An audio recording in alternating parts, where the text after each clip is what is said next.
वक्त हो चला है 4:14 और ये वक्त होता है आपके अपने क्लिनिक ज्ञान असली का। और आप सुन रहे हैं रेडियो ज्ञान असली 89.6 FM। यह गोला शहर की धड़कन पर आवाज है आपकी अपनी होस्ट एंड दोस्त, आपकी अपनी आरजे उन्नति की। और मेरे साथ स्टूडियो में मौजूद हैं राहुल विश्वकर्मा जी। कैसे हैं जी आप? जी, हम बहुत अच्छे हैं। बहुत-बहुत धन्यवाद आपका पूछने के लिए और हम आशा करते हैं कि आप भी बहुत अच्छी होंगी। जी हाँ, मैं तो बहुत अच्छी हूँ। जी हाँ, और हमारे साथ आपके साथ और जो हमारे लिसनर्स हैं वो भी बहुत अच्छे हों, ऐसी हम कामना करते हैं। फिर आ गए हैं एक बार आपके अपने वाले शो क्लिनिक ज्ञानस्थली में, आपके स्वास्थ्य से जुड़ी तमाम समस्याओं का समाधान लेकर के। जी हाँ भाई, और आप अपने सवाल मुझे भेज सकते हैं चैट बॉक्स में या फिर डायरेक्ट कॉल करके भी पूछ सकते हैं। हमारा कॉलिंग नंबर है 6393316429। I repeat 6393316429। इस पे कॉल करके आप मुझसे पूछ सकते हैं कि मुझसे नहीं, मतलब राहुल जी से पूछ सकते हैं कि भाई आपका सवाल क्या है। मैं तो सिर्फ खुद यहाँ पूछने के लिए बैठी हूँ, आपके जरिए आपके दिमाग को पढ़कर। खैर, आपको याद है पिछले हफ्ते मैंने क्या बोला था? बोला था ये तो नहीं याद है, पर ये ज़रूर याद है कि पिछले 2 हफ्तों से हम ब्रेस्ट कैंसर को लेकर के कोरिलेट कर रहे हैं और बादाम खाना अभी तक चालू नहीं किया ना आपने? नहीं, बादाम हमने खाना चालू कर दिया है, पर हमें लग रहा है बादाम अच्छी क्वालिटी का नहीं है हमारा। सस्ते के चक्कर में गलत माल उठा रहा है। हाँ, कुछ ऐसा ही हमें भी लग रहा है और अच्छी क्वालिटी का बादाम लाएंगे। तो इस हफ्ते क्या लेकर के आएंगे मैम आप? सर्विकल कैंसर के बारे में मैंने कहा था कि हम बात करने वाले हैं, और ये बहुत ज्यादा भी हो रहा है। मतलब WHO की रिपोर्ट मैंने देखी थी। हाँ जी। और उसमें लिखा हुआ था कि भाई 90% गर्ल्स को हो जाता है, 70% विमेन्स को हो जाता है। और ये काफी बड़ी संख्या है, काफी बड़ी परसेंटेज है इस बात को बताने के लिए कि सर्विकल कैंसर कितना ज्यादा आजकल हो रहा है। जी हाँ, और जैसा कि मैंने पिछले हफ्ते बताया भी था कि जो महिलाएं हैं, महिलाओं में सबसे ज़्यादा अगर देखा जाए तो कैंसर 2 ही तरह का देखा जा रहा है, या तो ब्रेस्ट कैंसर या तो सर्वाइकल कैंसर। और भी बाकी भी बॉडी के कैंसर्स उनमें देखने को मिल जाते हैं, लंग्स में या लीवर में, इन सब चीज़ों में। बट जो आप सबसे ज़्यादा देखेंगे रेशियो, तो आपको सर्वाइकल या ब्रेस्ट कैंसर ही देखने को ज़्यादा मिल रहा है। मतलब कि हर साल आपको 6,60,000 से ज्यादा लोग, यानी कि लड़कियां और या फिर कहें महिलाएं, सर्विकल कैंसर से पीड़ित मिलती हैं। और उन्हें उनकी संख्या दिन ब दिन बढ़ती जा रही है, और अब तो 3 लाख और भी ज्यादा बढ़ चुके हैं, यानी कि 9 लाख के करीब हम पहुंच चुके हैं। देखिए, इस पे हम बहुत-बहुत आपको धन्यवाद देना चाहते हैं कि हमारे लिसनर्स के लिए सिर्फ हम ही नहीं, हमारे शो की होस्ट आरजे उन्नति मैम भी कितना ज़्यादा मेहनत करती हैं, कितना ज़्यादा रिसर्च करती हैं और तमाम तरह की जानकारियाँ लेकर के आती हैं, जो शायद मैं भी अब हम लोग बीमारियों पे रिसर्च करते हैं, कितने लोग उससे प्रभावित हुए हैं, कितने लोगों का इलाज हुआ है, कितने लोग रिकवर हुए हैं, इन पे उतना ज़्यादा हम लोग ध्यान नहीं दे पाते। अगर कोई बहुत ही हाइलाइटेड मुद्दा ना हो तो उस पर भी इतनी सारी जानकारियों को सर्च करना और उनको लेकर के आना, आपके बीच में रखना, इसके लिए हम आपके होस्ट, हमारे इस शो की होस्ट आरजे उन्नति मैम को बहुत-बहुत धन्यवाद देते हैं। इसके पीछे का सबसे बड़ा रीजन ये है क्योंकि कॉमन चीजों पर कोई बात करना पसंद नहीं करता। अब सर्विकल कैंसर एक बहुत ही कॉमन कैंसर हो चुका है, लेकिन आज भी लोग इसको नहीं बताना पसंद करते हैं। इसके बारे में टेस्ट कराने के लिए डॉक्टर्स बोलते हैं, कई सेमिनार्स भी वो करते हैं, जा जाके बताते हैं कि आपको ये वाले टेस्ट कराने चाहिए, इतने महीने पर कराने चाहिए, इतने टाइम पर कराना चाहिए, जिससे आप सर्विकल कैंसर से बच सकते हैं, इसके रिस्क क्या क्या हो सकते हैं। बट फिर भी लोग उसे अनसुना कर देते हैं, सोचते हैं अभी मेरे पास थोड़ी ना है, मेरे गांव में थोड़ी ना है, मैंने किसी को सुना ही नहीं है। तो हमने इसीलिए संख्या आपको बताई कि आपके आसपास कितने लोगों को हो रहा है। जी हाँ, और बिल्कुल मैं ये भी कहना चाहूँगा कि जैसे लोगों को हो रहा है, फिर उसके बाद भी कई सारे केसेज़ में हम ये पाते हैं कि लोग बहुत ज़्यादा लेट करके इन चीज़ों को सामने रखते हैं। हमारे पास ऑप्शन नहीं बचता है कि हम उसको ट्रीट कर पाएँ या पेशेंट की जान बचा पाएँ। तो अगर हम इन चीज़ों पर बात करेंगे, इनसे चर्चा करेंगे, तो हमें लगता है कि हम आने वाली पीढ़ियों में, आने वाले लोगों में ये अवेयरनेस डाल सकते हैं कि हम क्या बचाव कर सकते हैं और क्या चीज़ें कर सकते हैं हम इन चीज़ों को मॉनिटर करने के लिए। करेक्ट जी। इसलिए तो हम ऐसे टॉपिक्स उठाकर लेकर आते हैं। चलिए, बहुत ही अच्छा टॉपिक लेकर के आए हैं। जल्दी से अपने फ़ोन कॉल्स उठा लीजिए, फ़ोन उठा लीजिए, हमें फ़ोन कॉल्स करिए, मैसेजेस करिए, अपने सवाल पूछिए। और हाँ, जो हमारी बहनें सवाल पूछने में थोड़ा-सा हेजिटेट करती हैं, उन्हें लगता है कि उनका प्राइवेट क्वेश्चन हो सकता है, वो ऐसे किसी पब्लिक प्लेटफ़ॉर्म पे नहीं पूछ सकते हैं, वो आरजे उन्नति मैम से अपने सवाल कर सकते हैं। आपके सवाल को गुप्त रखा जाएगा, बिल्कुल ही उसको सामने हम नहीं आने देंगे। और संभवतः अगर आपका कंसर्न ऐसा है कि हम आपको जवाब भी प्राइवेट में दें, तो बिल्कुल हम आपको प्राइवेट में जवाब भी दे देंगे। तो चलिए शुरू करते हैं और पहला सवाल यही पूछते हैं कि सर्वाइकल कैंसर, इसको हम सर्विकल कैंसर भी कहते हैं, ये होता क्या है और कहाँ पर होता है? जी हाँ, बहुत ही अच्छा है चूँकि एक थोड़ी-सी कन्फ्यूज़न भी होती है लोगों को। सर्वाइकल एक बीमारी मतलब जो कॉमन वर्ड सुनने को मिलता है हमारे श्रोताओं को या हमारी पॉपुलेशन को डॉक्टर्स के मुँह से या हेल्थ केयर एक्सपर्ट्स के मुँह से, वही वो जानते हैं। तो सर्वाइकल एक वर्ड सुनने को मिलता है जिसमें कुछ गर्दन से संबंधित समस्याएँ होती हैं, गर्दन से संबंधित बीमारियाँ होती हैं। एक सर्वाइकल कैंसर लोग बताते हैं, वो बताते हैं बच्चेदानी के आसपास की समस्याएँ हैं। तो इसको मैं क्लियर कर देना चाहता हूँ, जो हमारी गर्दन है वो सर्वाइकल स्पॉन्डिलाइटिस या सर्वाइकल स्पॉन्डिलोसिस नाम की बीमारियाँ होती हैं। वो रीढ़ की हड्डी की समस्या होती है जो कि सर्वाइकल कैंसर से बिल्कुल अलग है। अब हमारा चूँकि मुद्दा है सर्वाइकल कैंसर, तो हम जानते हैं कि ये सर्वाइकल क्या है और कैंसर के बारे में तो आप सब जान ही चुके हैं।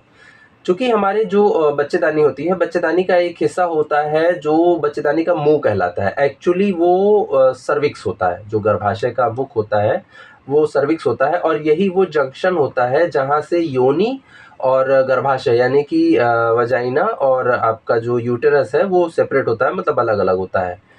तो इसका चूँकि जो माउथ होता है ये फ्लेक्सिबल होता है, सॉफ्ट टिश्यूज़ से मिलके बना होता है और ये मेंस्ट्रुएशन के दौरान यानी माहवारी के दौरान और डिलीवरी के दौरान जब भी बच्चे को जन्म देने का समय आता है तो उस दौरान पे ये मुँह खुलता है, बाकी समय पे ये बंद रहता है।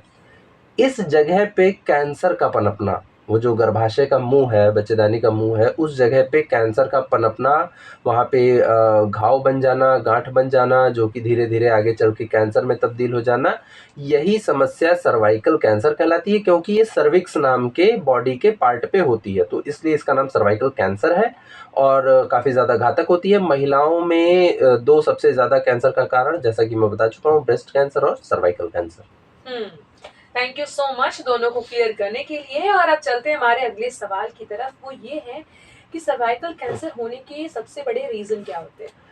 हाँ, ये बड़ा ही अच्छा प्रश्न है, बहुत ही महत्वपूर्ण प्रश्न है और ये जानना ज़रूरी भी है हमारे लिए। देखिए, सर्वाइकल कैंसर का जो मेजर कॉज़ेज़ हैं, उनमें से जो सामने आए हैं, जो रिसर्च किए गए हैं टीवी पे या फिर हो सकता है सोशल मीडिया पे, इन सब जगहों पे लोग तरह-तरह की बातें करते हैं, बट जो हमारा वैज्ञानिक दृष्टिकोण है, इसके हिसाब से हम आपको बताते हैं। सबसे पहली चीज़ तो आपकी जो लाइफ़स्टाइल है, वो हेल्दी ना रहना, ठीक है? आप वर्कआउट नहीं कर रहे हैं, एक्सरसाइज नहीं कर रहे हैं, बॉडी की मोबिलिटी बहुत ही ज़्यादा पुअर है। ऐसे कंडीशन में इन सब जगहों पे डेवलप कर जाना। दूसरा, आपके हार्मोनल फ्लक्चुएशंस यानी पीरियड अगर बहुत लंबे समय से इरेगुलर हैं, बहुत ही गैप करके आ रहे हैं, बहुत ही ज़्यादा या बहुत ही कम ब्लीडिंग हो रही है, मतलब जो इरेगुलर मेंसेस होते हैं, इसकी समस्या अगर है आपको। असुरक्षित यौन संबंध बनाने से मतलब असुरक्षित का मतलब एक तो ये बात प्रेगनेंसी के लिए कही जाती है। दूसरी बात ये है कि मतलब ऐसा इंटीमेशन रिलेशनशिप बनाने से जो साफ-सुथरा ना हो, उसके माध्यम से कई बार इन्फेक्टेड हो जाता है वो सारा एरिया, गर्भाशय में भी और वजाइना में भी, योनि में भी इन्फेक्शन पहुँच जाता है। कई बार जो ल्यूकोरिया, आप ज़रा इस बात को हमारे लिसनर्स गौर करेंगे। ये शब्द काफी बार सुना है और इसको सुनने के बाद लोग अक्सर डर जाते हैं। बिल्कुल, बिल्कुल। तो इसलिए मैं ये बताना चाहूँगा कि ल्यूकोरिया जो नाम की एक बीमारी है, जिसमें व्हाइट डिस्चार्ज आता है, सफ़ेद कलर का पानी आता है गर्भाशय के रास्ते से। देखिए, ये कोई बहुत जानलेवा बीमारी नहीं होती है, क्योरेबल है, इसका इलाज संभव है, लेकिन बहुत सी लड़कियाँ इससे प्रभावित होती हैं और वो इसको शेयर भी नहीं कर पाती हैं, इसका ट्रीटमेंट भी नहीं करा पाती हैं।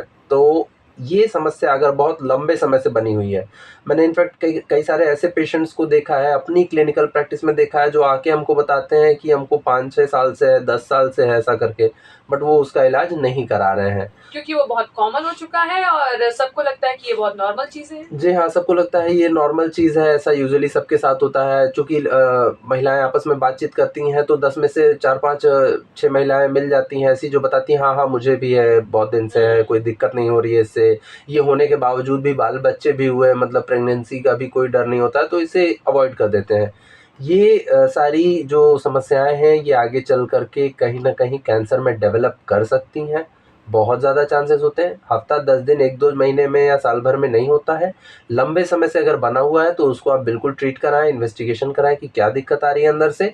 इसके अलावा कुछ तरह के स्पेसिफिक वायरसेस होते हैं, जैसे एचपीवी वगैरह हो गया, ये भी जाकर के इन्फेक्ट कर देते हैं। तो चूँकि इन वायरसेस से तो कैंसर नहीं होता, लेकिन इन्फेक्ट करने के बाद धीरे-धीरे आने वाले समय में वहाँ पे गाँठ का डेवलप करना और धीरे-धीरे वो कैंसर में डेवलप कर जाना, ये भी पाया गया है। अच्छा, एक बात बताइए, आपने कहा कि जिनके पीरियड्स सही से नहीं आते, अब इनमें से एक जो हमारी फीमेल्स होंगी जिन्हें पीसीओडी होता है, तो क्या उनको सर्वाइकल कैंसर या फिर सर्विकल कैंसर होने के चांसेस ज़्यादा हैं? हाँ, देखिए पहले तो मैं ये बताना चाहूँगा कि सर्वाइकल या सर्विकल दोनों सेम वर्ड है, थोड़ा-सा प्रोनंसिएशन में भी डिफरेंस इसीलिए मैं दोनों ही बोल रही हूँ, कोई हाँ, सर्विकल बोलता है, कोई कोई सर्वाइकल सर्वाइकल बोलता है। तो चूँकि ये सर्विकल ही होता है, क्योंकि सर्विक्स जो वो पार्ट होता है उसका कैंसर है, इसलिए इसका नाम सर्विकल कैंसर है। तो मतलब थोड़ा-सा प्रोनंसिएशन में डिफरेंस हो सकता है। तो आपका प्रश्न है कि जिन्हें पीसीओडी जैसी प्रॉब्लम्स है, पीसीओडी, उनको भी ये मतलब इस टाइप के कैंसर होने के चांसेस कितने ज़्यादा हाई होते हाँ, हैं? Polycystic ovarian D. देखिए, एक चीज़ मैं और बताना चाहूँगा कि पीरियड्स की इर्रेगुलैरिटी, आप समझिए इसको, ये बहुत बड़ी समस्या नहीं है। बहुत कॉमन समस्या है। बहुत से हमारे ऐसी लड़कियां हैं जिनको इसका सामना करना ही पड़ता है, और मुझे तो लग रहा है कि आपको 10 में से एक 6-7 लड़कियां ऐसी मिल ही जाती हैं जिनको इरेगुलर मेंसेस की प्रॉब्लम होती है। देखिए, इसमें क्या है कि लड़कियों में जो 2 स्पेसिफिक हार्मोन्स पाए जाते हैं जो उनको पुरुषों से अलग बनाते हैं, एस्ट्रोजन और प्रोजेस्टेरॉन। एक्चुअली ये हार्मोन्स भी एंटी कैंसरस प्रॉपर्टी रखते हैं।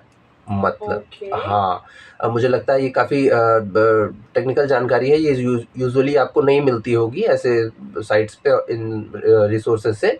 जो फीमेल हार्मोन्स होते हैं, estrogen and progesterone, specially progesterone की बात कर रहा हूँ मैं। प्रोजेस्टेरॉन जो होता है वो एंटी कैंसरस प्रॉपर्टी रखता है। तो जब आपको इरेगुलर पीरियड्स हैं तो उसमें ये हार्मोन्स भी फ्लक्चुएट होते हैं, और कई बार प्रोजेस्टेरॉन का जो लेवल होता है वो काफ़ी कम रह जाता है। तो अगर आप एक चीज़ और देखेंगे कि जब महिलाओं का जो मेनोपॉज हो जाता है, तो मेनोपॉज के बाद उनको कई सारी ऐसी समस्याएं आती हैं। मेनोपॉज के बाद ये समस्याएं आने का रीज़न यही है कि एस्ट्रोजन खत्म। बिल्कुल, उनका प्रोजेस्टेरॉन हो गया या एस्ट्रोजन हो गया, ये हार्मोन्स का लेवल धीरे-धीरे डाउन होने लगता है। और पहले बॉडी में आपके कोई एक ऐसा हार्मोन था जो आपके बॉडी में एंटी कैंसरस एजेंट का काम कर रहा था, कैंसर जैसी बीमारी से लड़ने का काम कर रहा था, और अभी वो ख़त्म हो गया। तो काफ़ी ज़्यादा चांसेस बढ़ जाते हैं बॉडी में किसी भी जगह पे कैंसर डेवलप करने के। तो अगर किसी भी लड़की का पीरियड्स इर्रेगुलर है, वो देखिए बात 1-2 महीने 6 महीने का भी नहीं है, साल भर की भी नहीं है, बट अगर लंबे समय से आपको पीरियड्स में इर्रेगुलरिटी का सामना करना पड़ रहा है, तो मुझे लगता है कहीं न कहीं आपको इसको ध्यान देना चाहिए, इसको कोरिलेट करना चाहिए, इन्वेस्टिगेशन करके इसका ट्रीटमेंट लेना चाहिए, क्योंकि ये सारी जो प्रॉब्लम्स हैं, ये आपके सर्वाइकल कैंसर के डेवलप करने के चांसेस को बढ़ा देती हैं। वैसे मेरा एक सवाल है आपसे। मैं एक दिन ऐसे यूट्यूब स्क्रॉल कर रही थी, हाँ जी। और मैंने वहां पर कुछ लोगों को सिर्फ ये ड्रिंक बनाते देखा कि अगर आपके पीरियड्स लेट आ रहे हैं तो आप इस तरह के ड्रिंक्स पिए, और फिर आपके पीरियड्स देखना अगली सुबह तक आ जाएंगे। और उस वीडियो पर इतने सारे व्यूज थे, तो मुझे वहां से अंदाजा हुआ कि भाई कितने लोग हैं जिनके पीरियड्स टाइम पर नहीं आ रहे हैं। बिल्कुल। और वो डॉक्टर से पूछने की जगह पर कमेंट्स में दिख रहा है कि मुझे हर महीने प्रॉब्लम हो रही है, मुझे इतने साल से प्रॉब्लम हो रही है। वो डॉक्टर को छोड़कर उन ड्रिंक्स पर ज्यादा अपना फोकस कर रहे हैं। वो बताना नहीं चाहते घर वालों को कि मेरे पीरियड्स में प्रॉब्लम हो रही है, या फिर वो डॉक्टर के पास जाना नहीं पसंद कर रहे हैं। हाँ, बिल्कुल सही कहा आपने कि वो डॉक्टर्स के पास जाना नहीं पसंद कर रहे हैं। और ऐसी मैं ये भी कहना चाहता हूँ कि ये जो मतलब यूट्यूब पर और ऐसे प्लेटफॉर्म्स पे वीडियोस बना रहे हैं, देखिए वो बहुत ज़्यादा ऑथेंटिक में भी हो सकते हैं या नहीं हो सकते हैं, बट हाँ, जो बहुत ज़्यादा ऑथेंटिक हेल्थ केयर प्रैक्टिशनर्स हैं, हेल्थ एडवाइज़र्स हैं, उनके वीडियोस को ना देख करके ऐसे रैंडम किसी भी वीडियो पे ऐसे उल्टा-सीधा कुछ भी पीने से देखिए आपके पीरियड्स ठीक नहीं होने वाले हैं। इसके अगर कुछ आप बहुत सारे लोग ये भी कोट करते हैं कि हर्बल इंग्रेडिएंट से बना हुआ ये ड्रिंक है, ये है, वो है। तो अगर आप हर्बल इंग्रेडिएंट से बना हुआ ड्रिंक ले रहे हैं, ऐसे रैंडम किसी से ले रहे हैं, तो इसकी देखिए बहुत सारी रिसर्च बेस्ड कंपनीज़ हैं, जैसे एमिल हेल्थ केयर, ठीक है? एमिल एक ऐसी कंपनी है जो जिसका आप यूजुअली बहुत सारी ऐसी दवाएँ आती हैं किडनी के मामले में, नीरी वगैरह का नाम सुना होगा लोगों ने। ये रिसर्च बेस्ड कंपनी है। इसने डीआरडीओ के साथ, जो भारत की डिफेंस एकेडमी है, डिफेंस की संस्था है, मशीनें और इक्विपमेंट्स बनाती है, उसके साथ मिलकर भी कई सारी बीमारियों पे रिसर्च करके दवाइयाँ बनाई हैं। तो अगर आपको कुछ भी लेना है तो इर्रेगुलर मेंसेस के लिए हिमालय हो गया और एमिल हो गया, ऐसी कंपनीज़ की हर्बल इसके आते हैं, सिरप्स आते हैं या जो भी है, वो सारी चीज़ें आती हैं, तो आप उनको ट्राई करके देख लीजिए अगर आपको ट्राई करना है। बट ऐसे रैंडम कुछ भी ड्रिंक और ये सब चीज़ें ना करें, ज़्यादा बेहतर होगा। उन ड्रिंक्स में मैंने एक चीज नोटिस की थी कि हाँ जितने जी। भी मसाले या फिर वो जो डाल रहे थे वो तासीर में बहुत गर्म थे, और शायद इसी वजह से लोग कहते हैं कि पीरियड्स आपके जल्दी आ हाँ, जाएंगे। देखिए ये भी एक अच्छी बात आपने कही कि पीरियड्स का क्या होता है कि जैसे बहुत ज़्यादा गर्म चीज़ें अगर खिला दी जाए तो पीरियड्स जो है वो हो जाते हैं। कई बार हमने अपनी क्लिनिकल प्रैक्टिस में ऐसा भी देखा है, मैं आज आप लोगों के प्लेटफ़ॉर्म पे ये बता रहा हूँ। हमने अपनी क्लिनिकल प्रैक्टिस में देखा है कि कई सारे जो वो होते हैं, मतलब दवाइयाँ होती हैं, एंटीबायोटिक्स होती है थोड़ी-सी हायर ग्रेड की, जो दूसरी समस्याओं से लड़ने के लिए बनाई गई हैं। तो जब कोई पेशेंट, कोई फीमेल अपनी समस्या लेकर के आती है, हम लोग उसे वो इंजेक्शंस या वो दवाइयाँ देते हैं, तो उनको सडन मतलब अगले नेक्स्ट डे या 8 घंटे के अंदर, 6 घंटे के अंदर पीरियड्स इंट्रोड्यूस हो जाते हैं, जबकि उनका अभी टाइम पूरा नहीं हुआ होता है। तो ये चीज़ें होती हैं, अगर आप बहुत ज़्यादा कोई गर्म चीज़ या ऐसी चीज़ें खिला देते हैं, कोई ऐसी दवा जो है स्टार्ट हो जाती है, तो पीरियड्स जल्दी इंट्रोड्यूस हो जाते हैं। ये कोई बहुत सेफ इसका तरीका नहीं होता है। इसीलिए तो मैं यहाँ पर लेकर आई, मुझे पता था ये सेफ नहीं है और इससे कुछ आपका ठीक नहीं होने वाला, बस जी। तासीर गर्म है इसलिए आपको हो सकता है कि वो टाइम पर आ जाए, जल्दी आ जाए, बट अगले महीने फिर वही प्रॉब्लम आपको कंटिन्यू होने वाली है। जी हाँ, बिल्कुल। और हम अपने सर्विकल कैंसर पे वापस आते हैं। पीरियड्स पे हमने काफी बात कर ली। जी हाँ। सर्वाइकल कैंसर होने की आपने रीजन बता दिए कि भाई हार्मोन्स हो सकते हैं, आपकी लाइफस्टाइल हो सकती है, और भी कई चीजें आपने बताई। अब ये बताइए कि भाई इसके सिम्टम्स क्या हो सकते हैं? हाँ, देखिए ये अच्छा है। सिम्पटम्स में आपको सबसे पहले बेसिकली तो सिम्पटम्स नहीं नज़र आते हैं, और देखिए कुछ सिम्पटम्स जो ऐसे नज़र भी आते हैं, वो हमको समझ में नहीं आते कि ये इतनी गंभीर कोई समस्या होती है, जैसे इर्रेगुलर पीरियड्स का आना। करेक्ट। इर्रेगुलर पीरियड्स के आने का एक और रीज़न ये होता है कि जो सर्विक्स जो होता है, जिससे ये वर्ड बना है सर्वाइकल कैंसर या सर्विकल कैंसर, इसमें ये चूँकि क्या होता है, यूट्रस का माउथ होता है, मुँह होता है बच्चेदानी का, तो जब भी उसी जगह पे कैंसर है तो ये जल्दी ओपन नहीं होता है। तो ऐसे कंडीशन में भी पीरियड्स जो है डिले हो जाते हैं।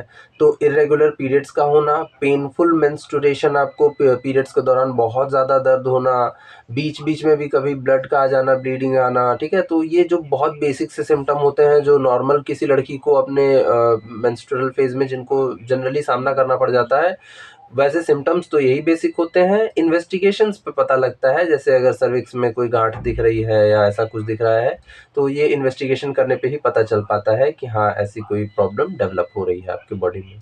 अच्छा, एक बात बताइए, जी हाँ। किसी के वजाइना में अगर काफी महीनों से या फिर कहें कुछ हफ्तों से ईचिंग बहुत ज्यादा हो रही है या फिर ड्राइनेस बहुत ज्यादा हो रही है, हाँ। और वो किसी भी चीज को अप्लाई करते हैं ड्राइनेस दूर करने के लिए, या फिर किसी भी तरह की क्रीम को अप्लाई करते हैं सिर्फ वो इचीनेस को हटाने के लिए, जो 5-10 मिनट के लिए शायद ठीक भी हो जाती है, तो ये भी एक सिम्टम हो सकता है सर्वाइकल कैंसर का या नहीं? हाँ, देखिए अगर ये किसी को इचिंग हो रही है, हफ्ते 10 दिन से हो रही है, 1 महीने से भी हो रही है, तो इसको हम सीधे डायरेक्टली कंसीडर नहीं करेंगे, क्योंकि जो ज़्यादातर प्रॉब्लम आती है, जो ज़्यादातर कंडीशन देखने को मिलती है कि क्या कंडीशन है जिसकी वजह से वजाइना में ईचिंग या ये सारी दिक्कत, वाइट डिस्चार्ज हो रही है, दैट इज़ वजाइनल कैंडिडियासिस। ठीक है? वजाइनल कैंडिडियासिस इसको का एक्सप्लेन करना पसंद हाँ, करेंगे? बिल्कुल हम पसंद करेंगे इसको एक्सप्लेन करना। वजाइनल कैंडिडियासिस एक ऐसी समस्या है जब आपके वजाइनल के वजाइना के अंदर, योनि के अंदर वाले हिस्से में फंगल इन्फेक्शन ग्रो कर जाता है। जैसे आपका ये प्राइवेट पार्ट्स हैं, ज़्यादातर मॉइस्चर कंटेन करते हैं, तो यहाँ पर ईचिंग होना, रैशेज़ होना या कभी-कभी फंगल इन्फेक्शन डेवलप कर जाना कोई बहुत बड़ी बात नहीं होती है, और चूँकि अगर उस जगह पे है तो वहाँ से हमारे बॉडी के इंटरनल पार्ट में एंटर कर जाना भी कोई बहुत बड़ी बात नहीं होती है। तो वैसे तो हम इन समस्याओं को जनरली वजाइनल कैंडिडियासिस कहते हैं, मतलब वजाइना का एक तरह का फंगल इन्फेक्शन है। इसको हम नॉर्मल एंटी फंगल वगैरह दे करके इसको ठीक कर देते हैं। अगर ये ईचिंग बहुत लंबे समय तक हो रही है, एंटी फंगल थेरेपी लेने के बाद, जो आप इसके लिए कैंडिड वगैरह क्रीम, वजाइनल जेलीज़ वगैरह यूज़ करते हैं, अगर इनको लेने के बाद भी डॉक्टर ने अगर प्रेस्क्राइब किया है, एंटी फंगल थेरेपी आपको दी है 10-15 दिन, 20 दिन या 1 महीने, उसके बाद भी ईचिंग आपकी बंद नहीं हो रही है, then this is the subject to investigation. फिर आपको इसमें और हायर इन्वेस्टिगेशंस में जाना चाहिए कि वहाँ पे क्या प्रॉब्लम डेवलप कर रही है। और चैट बॉक्स में काफी सारे सवाल आ चुके हैं और कुछ रिप्लाईज भी आए हैं। हाँ चलिए तो हम मुकेश जी हमारे साथ जुड़े हुए हैं जो लिख रहे हैं good evening query ma'am, Rahul sir good evening to you. Gita ji लिख रहे हैं good afternoon doctor Rahul sir.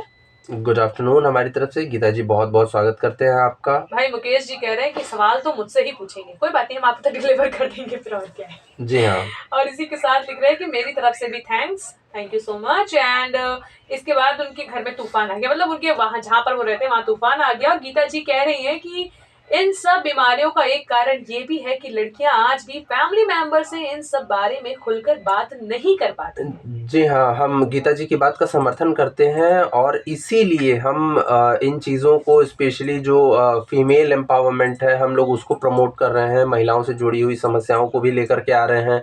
बहुत ही इस पे मेहनत कर रहे हैं हम लोग ताकि ये चीज़ें और थोड़ी-सी अच्छी हों। हमारी आने वाली एटलीस्ट हमारी जो आने वाली जनरेशन है उसको इसका फ़ायदा मिले। तो बहुत अच्छी बात कही गीता जी ने, बहुत-बहुत धन्यवाद इनका।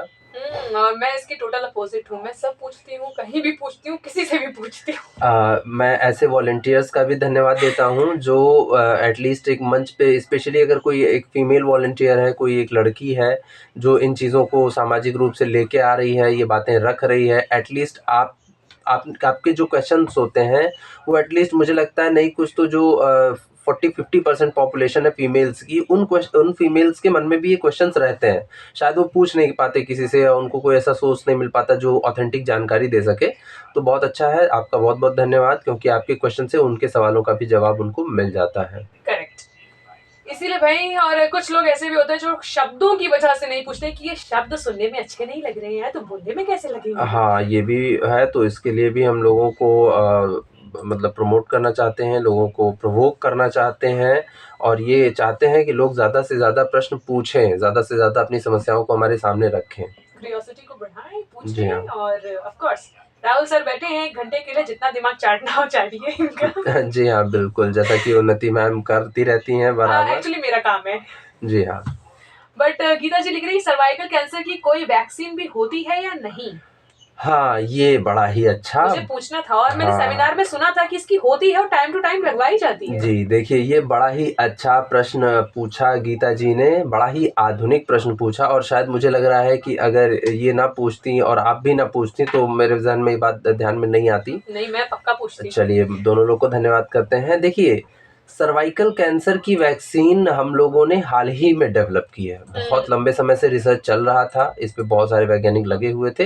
हाँ, कुछ वैक्सीन्स डेवलप की जा चुकी हैं जो तमाम तरह के सर्वाइकल कैंसर को प्रिवेंट कर रही हैं, उन पे स्टिल रिसर्च जारी है। अभी वो पूरी तरह से हम ये नहीं कह सकते कि एकदम 100% वो लग जाने के बाद सर्वाइकल कैंसर नहीं ही होगा, लेकिन हाँ, चांसेस को ज़रूर कम कर रहा है और वैक्सीन को और ज़्यादा सफल बढ़ाने के रास्ते पर हम लोगों ने कदम बढ़ा दिए हैं और मुझे लगता है बिल्कुल बहुत ही जल्द आने वाले कुछ सालों के अंदर ही हम ऐसी उस वैक्सीन को इतना डेवलप कर लेंगे कि उससे पूरी तरह से हम सर्वाइकल कैंसर को हरा पाएंगे। मुझे याद है एक सेमिनार में एक फीमेल डॉक्टर आकर इस बात को बता भी रही थी और उन्होंने पैम्पलेट्स भी दिए थे कि आप जाइए जिला अस्पताल में जाकर अपने जो सर्वाइकल कैंसर है इसके जितने भी टेस्ट होते हैं उन्हें कराइए और अगर आपको लगता है कि आपको वैक्सीन लगाने की जरूरत है, डॉक्टर आपको सजेस्ट करेंगे ही, तो आप उन्हें भी लगवाइए और उनसे पूछिए कि अगली वैक्सीन कब लगेगी। और ये मुफ्त था उस वक्त। जी, बिल्कुल। सरकार ऐसे क्षेत्र में भी बहुत से कदम उठा रही है, बहुत अच्छा काम कर रही है। लोगों को अवेयर करने का काम हम कर रहे हैं और लोगों को ज़्यादातर जानकारियाँ हम लोग पहुँचाने की कोशिश कर रहे हैं। लोगों से भी ये निवेदन करते हैं कि आप हमारे शो के बारे में ज़्यादा से ज़्यादा लोगों को बताएँ ताकि वो सुनें हमारे शो को, अपने सवालों को हमसे पूछें और इस अवेयरनेस का एक हिस्सा बनें। ऑलराइट, तो वेल अब लेते हैं छोटा सा म्यूजिकल वाला ब्रेक और उस ब्रेक के उस पार आते हैं लेकर अपने बहुत सारे सवाल और आई थिंक आपके सवाल जो आप नहीं पूछेंगे हम ही पूछेंगे, आप ही का दिमाग पढ़ के। जी तो हाँ। बने रहिएगा मेरे साथ क्लिनिक ज्ञान असली में। मैं हूँ आपकी होस्ट एंड दोस्त आपकी आरजे उन्नति और मेरे साथ मौजूद है स्टूडियो में राहुल विश्वकर्मा जी जो कि है हमारे हेल्थ एंड मेडिसिन एडवाइजर। हम बात कर रहे हैं सर्वाइकल कैंसर की। आते हैं इस म्यूजिकल वाले ब्रेक के उस पार, करते हैं और भी कई सवाल। Stay tuned.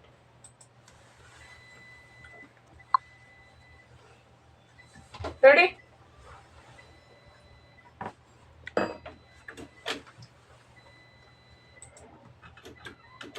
हाँ जी, स्वागत है एक बार फिर से आप सभी का आपके अपने क्लिनिक ज्ञान असली में। मैं हूँ आपकी होस्ट एंड दोस्त आपकी आरजे उन्नति और मेरे साथ स्टूडियो में मौजूद हैं इस वक्त राहुल विश्वकर्मा जी और आज हम बात कर रहे हैं सर्वाइकल कैंसर की। करेक्ट।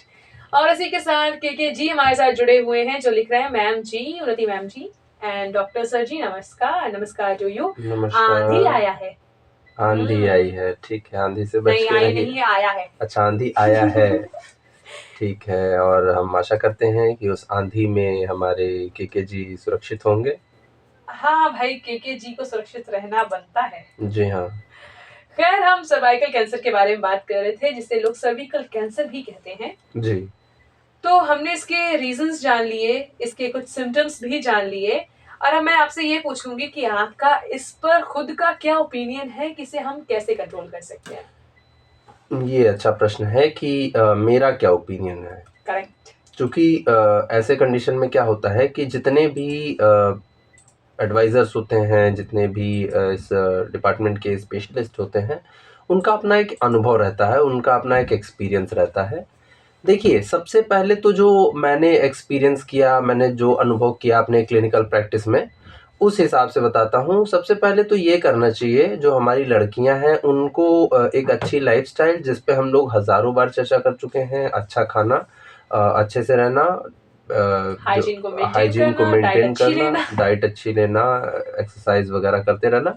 तो अच्छी लाइफस्टाइल के अलावा उनको क्या करना चाहिए, अपने जो पीरियड्स और मेंस्ट्रुअल हेल्थ है उसका भी ध्यान रखना चाहिए। इसके लिए मुझसे बेहतर आप जानती हैं कि जो समय समय पे हाइजीनिक चीज़ें और ड्यूरिंग द मेंसेस जो है कैसा आपको यूज़ करना चाहिए, पैड्स और जो भी नेसेसरी चीज़ें होती हैं, तो इन सब चीज़ों का ख़्याल रखना चाहिए। उसके बाद क्या है कि हमें अगर कोई भी दिक्कत होती है, जैसे फॉर एग्ज़ाम्पल व्हाइट डिस्चार्ज की प्रॉब्लम हो रही है, ईचिंग हो रही है, बहुत ज़्यादा मतलब इर्रेगुलर पीरियड्स हो रहे हैं, कुछ ऐसे पेनफुल मेंसेस हो रहे हैं, मतलब पीरियड्स के दौरान, माहवारी के दौरान आपको दर्द ज़्यादा हो रहा है, तो इन चीज़ों का थोड़ा ध्यान ये रखना चाहिए कि इनको आप अपने किसी हेल्थ केयर एडवाइज़र से, किसी डॉक्टर से, फीमेल डॉक्टर से, मेल डॉक्टर से, जैसे भी हो सकता है आपके लिए पॉसिबल, उनसे कंसल्ट करना चाहिए।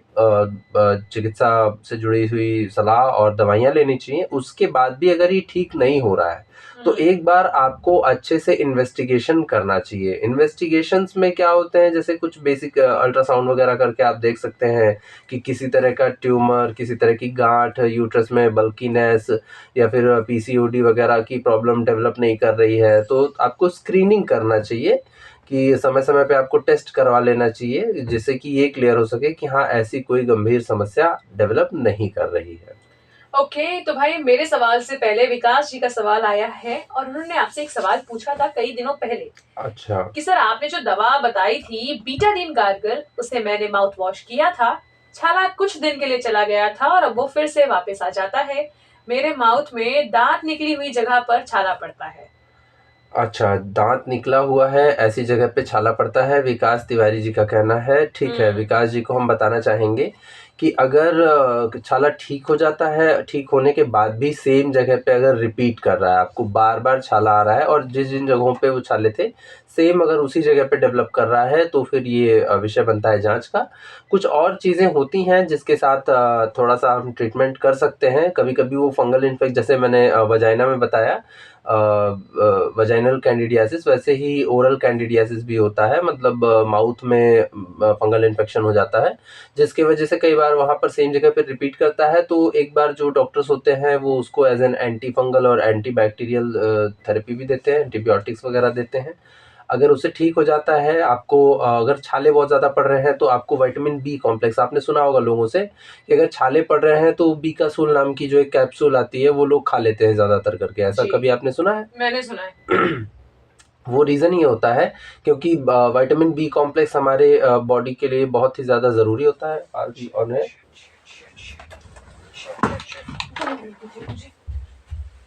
भाई जनरेटर ऑन करना भूल गए थे। भाई थोड़ी सी असुविधा के लिए माफी चाहेंगे, टेक्निकल प्रॉब्लम आ चुकी थी और हम अपने सवाल पे वापस आ चुके हैं।